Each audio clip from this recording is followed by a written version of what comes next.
దేవునికి స్తోత్రం.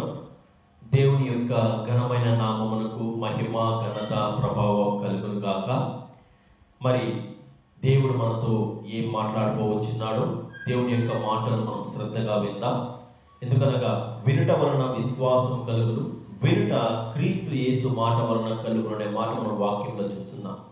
అంత మాత్రమే కాకుండా దేవుని యొక్క మాటను మనం వినడం ద్వారా, దేవుడు పలికిన పలుకును మనం వినడం ద్వారా మన జీవితాల్లో అనేక మేలులు, ఆశీర్వాదాలు మనం పొందుకోవచ్చు.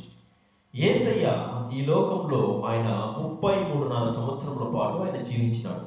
అందులో 30 సంవత్సరాల పాటు ఆయన తన తల్లిదండ్రుల యొద్ద ఆయన ఉంటూ, తన తల్లిదండ్రులకు ఆయన సహాయం చేస్తూ, ఇంటిని పోషించుకోవడానికి ముఖ్య పాత్ర ఆయన పోషించినాడు. తన తండ్రి ఒక వడ్రంగి, మరి ఆయన తండ్రి యొద్ద ఆయన కూడా ఆయనకు సహకరిస్తూ తన కుటుంబాన్ని పోషించుకుంటూ వచ్చినాడు. మరి యేసయ్య 30 సంవత్సరంలో ఆయన బాప్తిస్మం పొందుకొని తన పరిచర్యను ఆయన ప్రారంభించినాడు. బాప్తిస్మం ఇచ్చి యోహాను యొద్ద యోర్దాను నదిలో యేసయ్య బాప్తిస్మం పొందుకున్న సంగతి మనకందరికీ తెలిసింది. ఆయనకు అప్పటికి 30 సంవత్సరాలు. 30 సంవత్సరం నుంచి యేసయ్య ఈ లోకంలో 33.5 సంవత్సరాల పాటు ఆయన జీవించినాడు. అనగా ఈ 3.5 సంవత్సరముల కాలంలో ఆయన సువార్త పరిచర్య చేస్తూ, అనేక మందికి ఆయన స్వస్థత చేస్తూ, అద్భుతాలు చేస్తూ, దేవుని యొక్క రాజ్య సువార్తను ప్రకటిస్తూ, ఆయన కాలినడకన ఆ యొక్క యెరూషలేమును, ఆ చుట్టుపక్కల ఉన్న ఆ ఇశ్రాయేలు దేశం అంతటా ఆయన దేవుని యొక్క వాక్యమును, ఆయన సువార్తను ప్రకటించినాడు. మరి యేసయ్య ఆయన యొక్క పరిచర్యలో భాగంగా ఆయన చెప్పిన మాటలు చేయడం ద్వారా ఆయన శిష్యులు అనేక మేలులు పొందుకున్నారు, అనేక స్వస్థతలు పొందుకున్నారు, అనేక రకమైన ఆశీర్వాదాలు పొందుకున్నారు. యేసయ్య చుట్టూ 12 శిష్యులు ఉండేవారు. అందులో ముగ్గురు అంతరంగ శిష్యులు, వారు పేతురు, యాకోబు, యోహాను. మరి యేసయ్య ఆయన బాప్తిస్మం ఇచ్చి యోహాను యొద్ద బాప్తిస్మం తీసుకున్న తరువాత 3వ రోజు యేసయ్య గలిలయలోని అనగా గలిలయలోని కానా అనే ఊరిలో ఒక వివాహమునకు ఆయన హాజరైనాడు. చూడండి, మనకు ఈరోజు ధ్యానాంశంగా యోహాను సువార్త 2వ అధ్యాయం 5వ వచనాన్ని మనం ఈరోజు ధ్యానాంశంగా ఆచరిద్దాం. దేవుని మాటలు వినడం ద్వారా, దేవుడు చెప్పిన మాటల పైన విశ్వాసం ఉంచడం ద్వారా జరిగిన మేలులు, అద్భుతములు, ఆశీర్వాదాలు, మనం గొప్ప కార్యాలు మనం ఈరోజు ఆలోచన చేద్దాం. మరి యోహాను సువార్త 2వ అధ్యాయం 5వ వచనం దగ్గరికి వచ్చినప్పుడు, ఆయన తల్లి పరిచారకులను చూచి ఆయన మీతో చెప్పునది చేయుడి అనే మాటను ఆమె తల్లి అయిన మరియా గారు అక్కడున్న పరిచారకులతో సంబోధిస్తున్నారు. ఆయన మీతో చెప్పునది చేయుడి. ఈరోజు మనతో కూడా దేవుడు మాట్లాడుతున్నాడు. నేను మీతో చెప్పునది మీరు చేయుడి. దేవుడు చెప్పిన పనులు చేయడం ద్వారా మనం కూడా ఆశీర్వాదాలు మనం పొందుకోవచ్చు. మరి దేవుడు మనతో ఎలా ఆయన మాట్లాడతాడు అన్న విషయం మనం ఆలోచన చేసినట్టయితే, వాక్యం చదవడం ద్వారా మనతో దేవుడు వాక్యం ద్వారా మనతో మాట్లాడుతున్నాడు.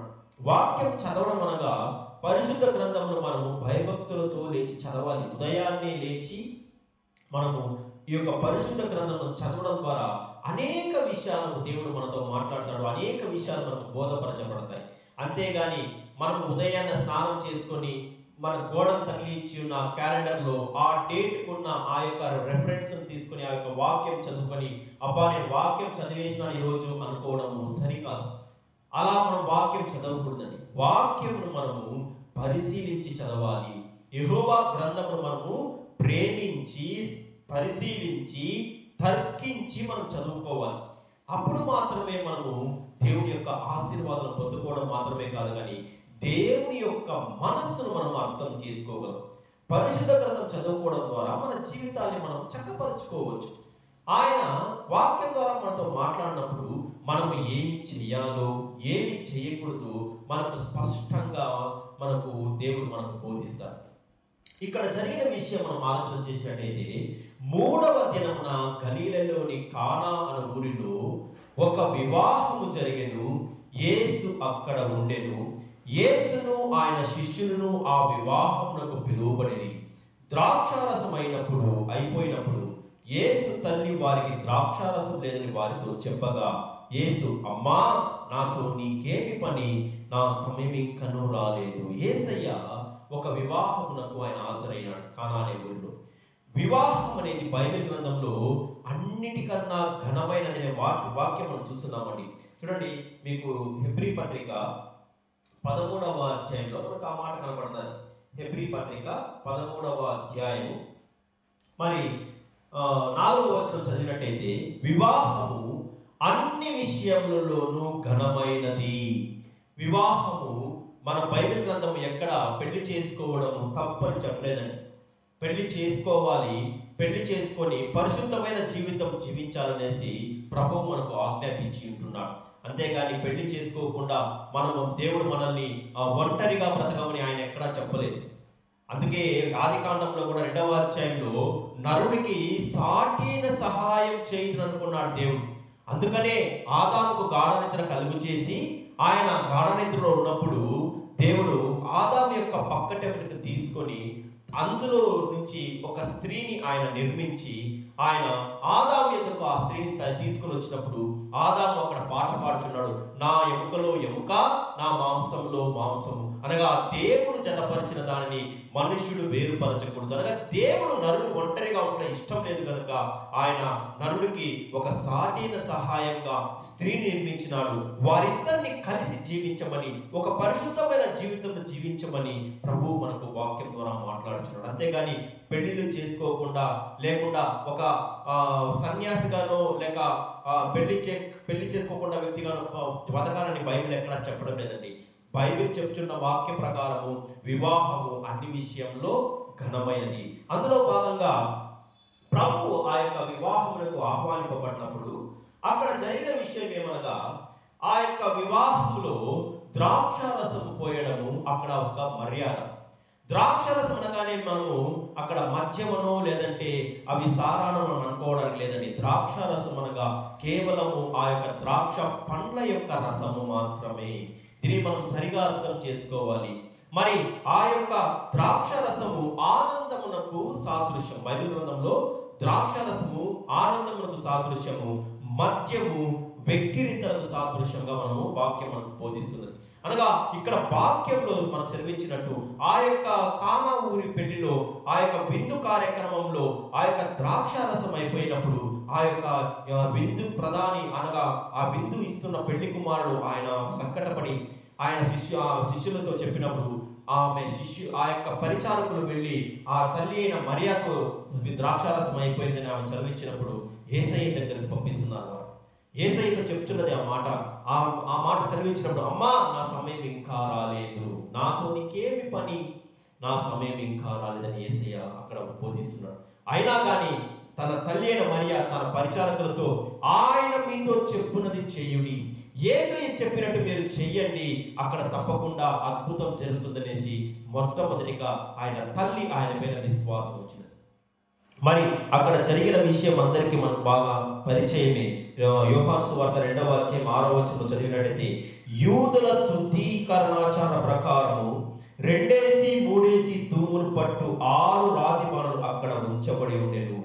అక్కడ 6 రాతి బాణలు, ఒక్కొక్క బాణలో 2-3 తూములు పట్టేంత నీరు పట్టేంతగా పెద్దమైన 6 రాతి బాణలు అక్కడ పెట్టబడి ఉండెను. యేసయ్య చెప్తున్నాడు, ఆ యొక్క రాతి బాణలను మీరు నీటితో నింపుడి అన్నప్పుడు ఆ పరిచారకులు అక్కడ ఉన్నవారు ఆ యొక్క రాతి బాణలు నిండా అంచుల పట్టు వరకు వారు ఒక స్వచ్ఛమైన నీటితో నింపినారు. నింపిన వెంటనే యేసయ్య చెప్తున్నాడు, ఇప్పుడు మీరు వెళ్ళి ఆ యొక్క నీటిని అనగా ద్రాక్షారసమును ఆ విందు ఆరగించిన వారికి పోయడని చెప్పినప్పుడు ఎక్కడ అక్కడ ఉన్న పరిచారకులు అవిశ్వాసం చూపించలేదండి. ఎక్కడి నుంచి నీటిని తీసుకొని పోయడం అంటే మర్యాద పోతుంది కదా, ద్రాక్షారసం అడిగినప్పుడు నీటిని పోస్తే మనకు మర్యాద పోతుంది కదా అని వాళ్ళు ఆలోచించలేదు. కానీ యేసయ్య చెప్పినట్టుగా వారి యొక్క ఆ యొక్క నీటిని బాణలోని నీటిని తీసుకువెళ్ళి వారికి ఎప్పుడైతే అక్కడ వారు ఆ విందును ఆరంభించి వారికి పోసినారో ఆ నీరు ద్రాక్షారసంగా మారిపోయింది. మరి రాతి బాణంలో ఉన్న నీరు అక్కడికి వారు ఆ యొక్క విందు జరుగుతున్న చోటికి పోసినప్పుడు అది ద్రాక్షారసంగా మారిపోయింది. అది ఎలా జరిగిందో అక్కడ ఆ యొక్క పరిచారకులకే తప్ప పరిచారకులకు మాత్రమే తెలుసు, కానీ విందు ఆరంభించిన వారికి ఎవ్వరికీ తెలియలేదు. ఆ మాట మనం చూస్తాం చూడండి 9వ వచనంలో, ఆ ద్రాక్షారసం ఎక్కడి నుండి వచ్చేనో ఆ నీళ్లు ముంచి తీసుకుపోయిన పరిచారకే తెలిసినది, కానీ విందు ప్రధానికి తెలియకపోయిన కనుక ద్రాక్షారసమైన ఆ నీళ్లు రుచి చూచినప్పుడు ఆ విందు ప్రధాని పెళ్లి కుమారుని పిలిచి, ప్రతి వాడు మొదట మంచి ద్రాక్షారసం వడ్డిస్తారు కదా, తర్వాత జనులందరూ సంతోషంగా ఉన్నప్పుడు ఆ యొక్క జబ్బు రసమును పోస్తారు కదా, కాకపోతే నీవు చివరి కూడా మంచి ద్రాక్షారసం మాకు అందిస్తున్నావు అనేసి ఎప్పుడైతే ఆ యొక్క పెళ్లి కుమారుతో పెళ్లి యొక్క ఆ విందువుకు వచ్చినటువంటి అధికారి చెప్పినాడు, అక్కడ ఉన్న వారందరూ కూడా సంతోషపడ్డట్టుగా మనం వాక్యంలో చూస్తున్నాం. అప్పుడు ఆ యొక్క పెళ్లి తంతు చక్కగా జరిగినది, అందరూ చక్కగా ఆనందించినారు. కానీ ఆ యొక్క పరిచారకులకు మాత్రమే తెలుసు యేసయ్య ఆ నీటిని ద్రాక్షారసముగా మార్చాడనేసి. యేసయ్య తన యొక్క పరిచర్యలో భాగంగా మొట్టమొదటిగా చేసిన సూచక్రియ ఇదే అనేసి ఆ యొక్క యోహాను సువార్త 2వ అధ్యాయం 11వ వచనం మనకు కనబడుతుంది. గలిలయలోని కానాలో యేసు ఈ మొదటి సూచక క్రియను చేసి తన మహిమను బయలుపరచెను, అందువలన ఆయన శిష్యులు ఆయన యందు విశ్వాసం ఉంచిరి. ఎప్పుడైతే యేసయ్య ఈ యొక్క మొదటి సూచక్రియ చేసినాడు, ఆయన వెంబడిస్తున్న శిష్యులు కూడా ఆయన ఎంతో విశ్వాసం ఉంచడం ప్రారంభించారు. ఎక్కడ ఎవరు అవిశ్వాసం చూపించలేదు. యేసయ్య చెప్పిన పనిని ఆయన చెప్పినట్టుగా వారు వినడం ద్వారా అక్కడ ఒక గొప్ప అద్భుతం జరిగింది. ఎందుకనగా మొట్టమొదటిగా విశ్వసించాలి. యేసయ్య చెప్పిన మాటలు మనము కూడా విశ్వసించాలి. మన జీవితంలో కూడా ఆయన చిత్త ప్రకారమే ప్రతి విషయం జరుగుతుందని మనము విశ్వసించాలి. ఆయన మన గురించిన ఉద్దేశించిన సంగతులు మేలు కొరకే కానీ హాని కొరకు కాదనేసి మనకు వాక్యంలో వ్రాయబడి ఇర్మియా గ్రంథంలో మనకు ఆ మాట కనబడుతుంది.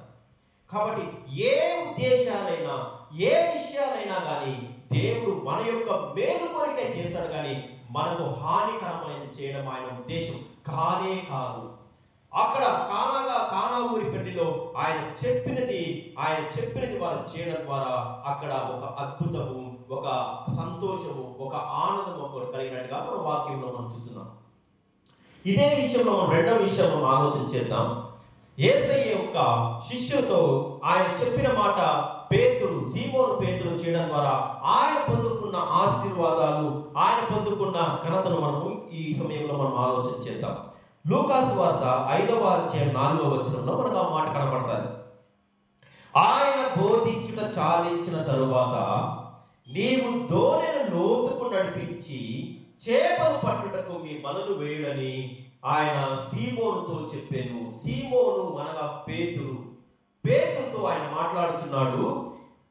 నీవు దోణిని లోతుకు నడిపించి చేపలు పట్టుటకు మీ వలలు వేయుడని సీమోనుతో చెప్పినట్టుగా మనం వాక్యంలో చూస్తున్నాం. యేసయ్య ఆయన పరిచర్య భాగంగా ఆయన సువార్త ప్రకటిస్తున్న యేసయ్య ఎక్కడైనా ఆయన వచ్చాడంటే జనులు గుంపులుగా ఆయన వెంబడించేవారు. కొన్ని వేలాది మంది ఆయన వెంబడించేవారు. మరి ఆ సమయంలో యేసయ్య గన్నేసరెతు సరస్సు తీరమున అనగా గలిలయ సముద్ర తీరమున ఆయన నిలిచి ఆ సముద్ర తీరంలో ఉన్న ఒక 2 దోణిలను ఆయన చూచినాడు.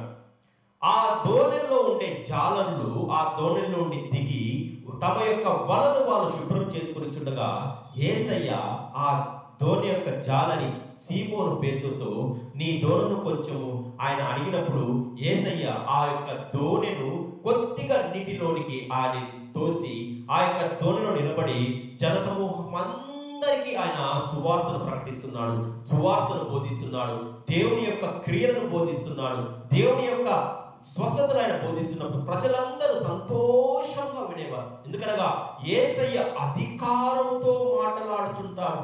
ఆయన దయగల మాటలు వినడానికి ప్రజలందరూ ఎగబడేవారు, ప్రజలందరూ గుమికూడేవారు, ప్రజలందరూ ఆయన చెప్పే బోధన వినాలనేసి ఎంతో ఆసక్తి చూపించేవారు. మరి యేసయ్య ఆ దోణిలో నిలబడుకొని ఆయన వాక్యం బోధించ చాలించిన తర్వాత ఆయన ఆ యొక్క దోణి యొక్క జాలరులైనటువంటి సీమోనును పిలిచి, నీవు లోతునకు నడిపించుము, నువ్వు లోతును నడిపించి నువ్వు వలలు వేయమని చెప్పినప్పుడు ఆయన సీమోను పేరు అంటున్నాడు చూడండి. లూకాసు వార్త 5వ అధ్యాయం 5వ వచనంలో, సీమోను ఏలినవాడా, రాత్రి అంతయు మేము ప్రయాసపడతాము కానీ మాకు ఏమీ దొరకలేదు, అయినను నీ మాట చొప్పున వలలు వేయమని ఆయనతో చెప్పాను. రాత్రంతయు శ్రమ పడినా రాలేదు ప్రభు జయము, రహదారులు వెదకినను రాదాయను ప్రతిఫలము అనేసి రాత్రంతా వారు శ్రమ పడ్డారు. రాత్రి అంతా వలలు వేసినా కానీ వాళ్ళకి ఏ చేపలు, ఒక్క చేప అయినా దొరకకుండా ఎంతో నిరుత్సాహంతో వారు వలలు కడుపుకుంటూ ఉంటున్నారు. ఇక్కడ నాకు ఒక చిన్న వ్యక్తిగత సాక్ష్యం నేను వినిపిస్తాను. 2005వ సంవత్సరం నుండి 2010వ సంవత్సరం వరకు నేను నా స్నేహితుడు కలిసి మా ప్రాంతంలో ఒక చెరువును మేము లీజుకు తీసుకొని అందులో చేపల పెంపకం మేము చేసేవాళ్ళం. నాకు చేపల పెంపకం కానీ, నాకు చేపలు వేట కానీ ఏమాత్రం తెలియదు. కానీ ఏదో ఒక పని చేయాలి అనే ఒక ఆశతో అక్కడ ఆ యొక్క చెరువులో మేము పెట్టుబడి పెట్టి చేపలు మేము పెంపకం చేసేవాళ్ళం. నేను నా స్నేహితుడు ఒకరోజు ఉదయం 6 గంటలకు మేము వలలు వేసినాం. 6 గంటలకు మేము వలలు వేసి సాయంత్రం 4 గంటలకు ఆ వలలు తీసినాం. ఎంత అంటే దాదాపు 3 కిలోమీటర్లంత వల, అంత వలను మేము వేసాము ఉదయము. సాయంత్రం మేము వలలు తీస్తుంటే ఒక్క చేపైనా పడలేదండి. ఒక్క చేప కూడా పడలేదు. ఎందుకనగా చేపలు ఉదయం పూట దొరకవు ఎక్కువగా, రాత్రి సమయంలో ఎక్కువ చేపలు దొరుకుతాయి. కానీ ఇక్కడ పేతురు వారి యొక్క బృందం, పేతురు, యోహాను, యాకోబు, అంద్రెయ, వీరందరూ జాలర్లే. యేసయ్య శిష్యుల్లో అధిక భాగం జాలర్లే ఉంటున్నారు. వారి రాత్రంతా ప్రయాసపడినా కానీ ఒక్క చేప కూడా వారికి దొరకకుండా వారు ఎంతో నిరుత్సాహంగా ఉంటున్నారు. మేము కూడా ఆ యొక్క పగల సమయం మధ్యాహ్నం 4 గంటల సమయంలో వలలు తీస్తున్నప్పుడు మేము వలలు తీస్తున్నామా కానీ మాకు ఒక్క చేప అయినా దొరకలేదు. కానీ ఆ ఒక పడవ యొక్క కొద్ది దూరంలో చూస్తుంటే ఒక చేపల గుంపే మాకు కనబడింది. ఇక్కడ యేసయ్య మీరు వెళ్ళి సముద్రంలో రాత్రి వలలు వేయడని పగల వేట చెప్తున్నాడు యేసయ్య. వారికి తెలుసు పగల వేటలో చేపలు పడవు. మేము కూడా స్వతహాగా మేము కూడా ఆ యొక్క కష్టాన్ని అనుభవించినాం కాబట్టి మాకు కూడా తెలుసు పగల సమయంలో చేపలు దొరకవు. కానీ యేసయ్య చెప్పిన మాట ప్రకారము పేతురు ఆ యొక్క పగల సమయంలో ఆ యొక్క గలిలే సముద్రంలోనికి ఆయన లోతులకు యేసయ్యతో పాటు ఆ యొక్క పడవలో వారు ప్రయాణించి వలలు వేసినప్పుడు విస్తారమైన చేపలు అక్కడ పడినట్టుగా మన వాక్యంలో చూస్తున్నాం. చూడండి, సీమోను ఎలినవాడ, రాత్రంతయు మేము ప్రయాసపడితే కానీ మాకు ఏమీ దొరకలేదు, అయినను నీ మాట చొప్పున వలలు వేతులని ఆయనతో చెప్పారు. వారలాగు చేసి విస్తారమైన చేపలు పట్టిరి. అందుచేత వారి వలలు పిగిలిపోవచ్చుండగా వారు వేరొక తొలిలో ఉన్న తమ పాలివారు వచ్చి తమకు సహాయం చేయవలని వారికి సంజ్ఞలు చేసిరి. వారు వచ్చి 2 దోణెలు మునుగునట్లు నింపిరి. చూడండి, అక్కడ పగటి సమయంలో కూడా యేసయ్య ఎప్పుడైతే ఆ వలలు వేయమని ఆజ్ఞాపించినాడో వారు వలలు వేసిన వెంటనే సీమోను పేతురు యేసయ్య మాట చెప్పిన వలలు వేసిన వెంటనే విస్తారమైన చేపలు పడినట్టుగా వాక్యం నడుస్తుంది. ఎందుకు వారు పగలు వేసినా కానీ ఎందుకు దొరికినాయంటే చేపలు కూడా యేసయ్య మాటను విన్నాయి. ఆయన యొక్క సూచక్రియ ఎక్కడ జరగాలి, అద్భుతం జరగాలని అవి కూడా సహకరించి ఆ యొక్క వలలో పడినట్టుగా మన వాక్యం. పగటి వేళ చేపలు పడవు. మేము కూడా పగటి వేళ ఒక్క చేప కూడా మాకు దొరకలేదు. ఆ రోజు మా యొక్క పడవలో యేసయ్య లేడు. కానీ ఈ రోజు మా కుటుంబంలో యేసయ్య ఉన్నాడు కాబట్టి మేమందరము సంతోషంతో దేవుని సేవిస్తున్నాము. యేసయ్య పైన విశ్వాసం కలిగి జీవిస్తున్నాము. ఆయన మాటను ప్రకటిస్తున్నాము. ఆయన పాటలు పాడుచున్నాము. ఆయన సేవ చేస్తున్నాము. ఎన్ని కష్ట నష్టాలు వచ్చైనా దేవుని యొక్క సేవను విడిచిపెట్టకుండా ఆయన సేవను చేసుకుంటూ ముందుకు వెళ్తూనే ఉన్నాం. ఆ రోజు మా పడవలో యేసయ్య లేడు, కానీ ఈ రోజు మా కుటుంబంలో యేసయ్య ఉన్నాడు. ఎవరి కుటుంబంలో అయితే యేసయ్య ఉంటాడో, ఎవరి కుటుంబంలో యేసయ్యను ప్రధాన వ్యక్తిగా మనం పెట్టుకుంటామో ఆ యొక్క కుటుంబం ఖచ్చితంగా ఆశీర్వదింపబడతాయి. వారి గిన్నె నిండి పొర్లుతుంది. వారి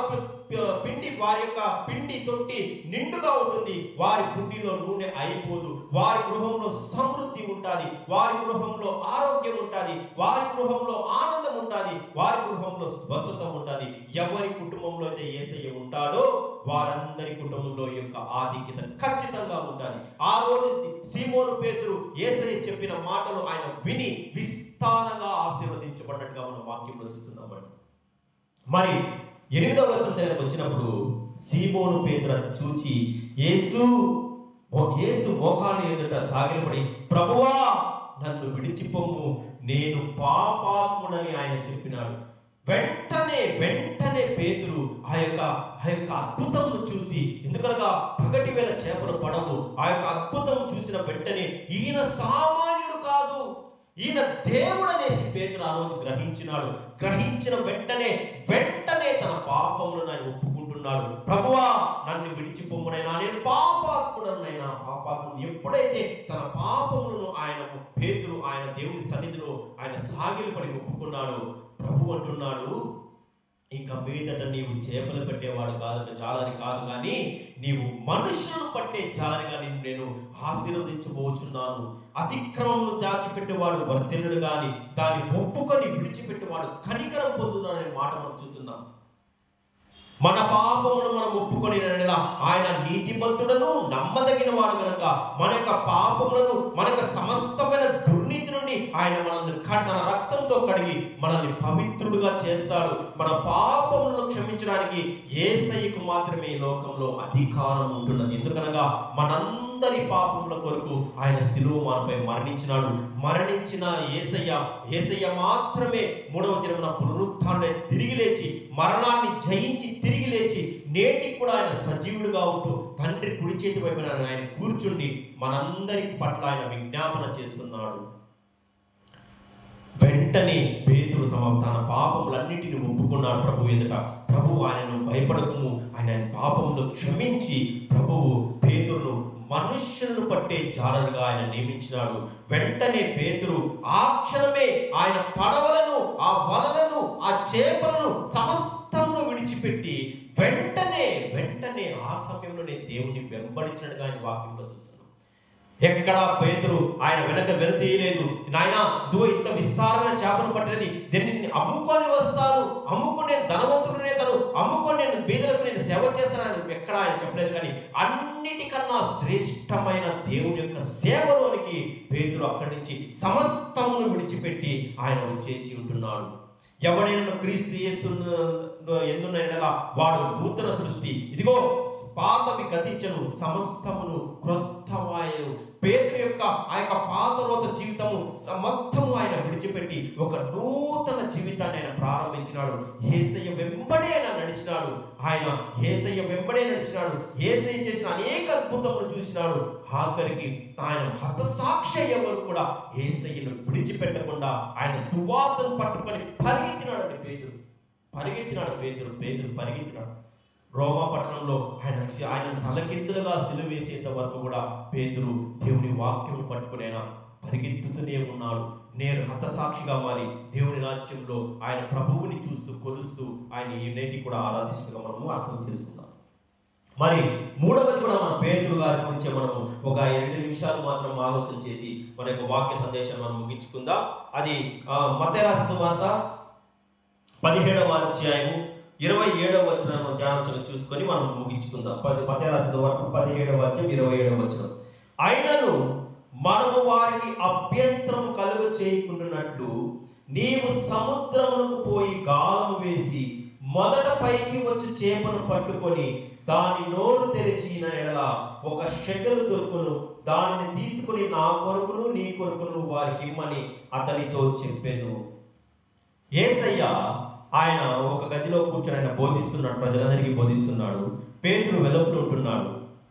ఆ యొక్క స్థలమునకు ఆ యొక్క ట్యాక్స్ కలెక్టర్స్, పన్నును వసూలు చేసుకునే వారు వచ్చి, మీ బోధకుడు 1/2 షెకెలు పన్నును చెల్లింపడా అనగా, దేవాలయం యొక్క నిర్వహణ కొరకు యెరూషలేములో కానీ ఇశ్రాయేల్ దేశంలో కానీ ప్రతి ఒక్కరూ 1/2 షెకెలు పన్ను చెల్లించాల్సిన బాధ్యత వారికి ఉంటున్నది. మరి ఆ సమయంలో వారు వచ్చి, మీ బోధకుడు పన్ను చెల్లింపడా అనేసి ఆ పేతురును అడిగినప్పుడు, పేతురు లోపలికి వచ్చి ఆ మాట యేసయ్యకు తెలియజేసే లోపలే యేసయ్య ఒక గొప్ప మాటను మాట్లాడుతున్నాడు. చూడండి, మీకు మత్తయి రాసిన సువార్త 17వ అధ్యాయం 24 నుంచి చూసినట్టయితే, అతడు ఇంటిలోనికి వచ్చి మాట్లాడక మునుపే ఆ సంగతి తెలుసుకొని, సీమోనా, నీకేమి తోచుచున్నది? భూరాజుల సుంకము పన్నును ఎవరి యొద్ద వసూలు చేయుదురు? కుమారుల యొద్దనా, అన్యుల యొద్దనా అని అడిగినాడు. ఇక్కడ ఒక శ్రేష్టమైన మర్మం ఉన్నదండి. రాజు యొక్క కుమారుల యొద్ద ఎవరు పన్నులు వసూలు చేయరు, కానీ అన్యుల యొద్ద పన్నులు వసూలు చేస్తారు. మనమందరం కూడా ఎవరి కుమారులము? యేసు అనే రాజు యొక్క కుమారులము, కుమార్తెలు. అనగా మన యొక్క పన్నులు కాదు కానీ మనమందరము రాజకుమారులము, దేవుని యొక్క కుమారులము. మీకు ఆ మాట స్పష్టంగా చూడాలంటే, రాజులైన యాజక సమూహం అనేసి దేవుని బిడ్డల గురించి మా ప్రభు మాట్లాడుతున్నాడండి. చూడండి, పేతురు రాసిన మొదటి పత్రిక 2వ అధ్యాయం 9వ వచనం చదివినట్టయితే, అయితే మీరు చీకటిలో నుండి ఆశ్చర్యకరమైన తన వెలుగులోనికి మిమ్మల్ని పిలిచిన వాని గుణాతిశయములను పరిచయం చేయు నిమిత్తము ఏర్పరచబడిన వంశమును, రాజులైన యాజక సమూహమును, పరిశుద్ధ జనమును, దేవుని సొత్తైన ప్రజలనై ఉన్నారు. ఇక్కడ మనం జాగ్రత్తగా అర్థం చేసుకోవాల్సిన విషయం ఏమంటే, మనమందరము ఒక రోజు అన్యులమే. కాకపోతే మనమందరము యేసయ్యను తెలుసుకొని, యేసయ్య నామములో బాప్తిస్మం తీసుకొని, యేసయ్య యొక్క రక్త మాంసంతో మనము కడగబడి పోషింపబడి యేసయ్య బిడ్డలుగా మనం మారినప్పుడు, మనము కూడా రాజులైన యాజక వంశమును మరియు ఆయన సొత్తు అంటున్నాము, పరిశుద్ధ జనమును, దేవుని సొత్తు అంటున్నాం మనం. అది ఇక్కడ ప్రభువు మనకు తెలుపుచున్న మాట. మనము దేవుని వారసులము, దేవుని బిడ్డలము. మీకు రోమపత్రిక 8వ అధ్యాయంలో అద్భుతమైన మాట మనకు కనబడుతుంది. రోమపత్రిక 8వ అధ్యాయం మీరు 15-16 వచనాలు చూసినట్టయితే, ఏలయనగా మరలా భయపడటకు మీరు దాస్యపు ఆత్మను పొందలేదు కానీ దత్తపుత్రాత్మను పొందితిరి. ఆ ఆత్మ కలిగిన వారే మనము అబ్బా తండ్రి అని మొరపెట్టుచున్నాము. మనము దేవుని పిల్లలమని ఆత్మ తానే మన ఆత్మతో కూడా సాక్ష్యం ఇచ్చుచున్నాడు. మనము పిల్లలమైతే వారసులము, అనగా దేవుని వారసులము, క్రీస్తు కూడా మహిమ పొందుటకు ఆయనతో శ్రమపడిన క్రీస్తు తోడి వారసులము. అన్యజనులు మనము కాము, దేవుని బిడ్డలము, దేవుని వారసులము, దేవుని కుమారులము. ఇక్కడ మనం ఆధ్యాత్మికంగా మనం ఆలోచన చేసినట్టయితే, మన పన్నును, మన యొక్క ట్యాక్స్ ను ఆయన సిలువ మార్పై ఆయన చెల్లించి ఉంటున్నాడు.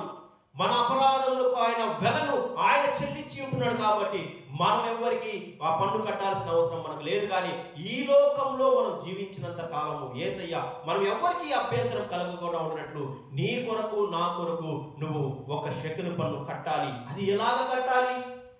యేసయ్య పేతురుతో, నీ సంచిలో 1 షెకెలు తీసి ఆ యొక్క నీ కొరకు నా కొరకు పన్ను కట్టమని, ట్యాక్స్ కట్టమని ఆయన చెప్పడం లేదని. నీవు సముద్రంలోకి వెళ్ళి గాలము వేసి మొట్టమొదటిగా వచ్చే చేపను మీరు తీసి దాని నోటిలో నువ్వు చూసినట్టయితే నీకు 1 షెకెలు దొరుకుతుంది.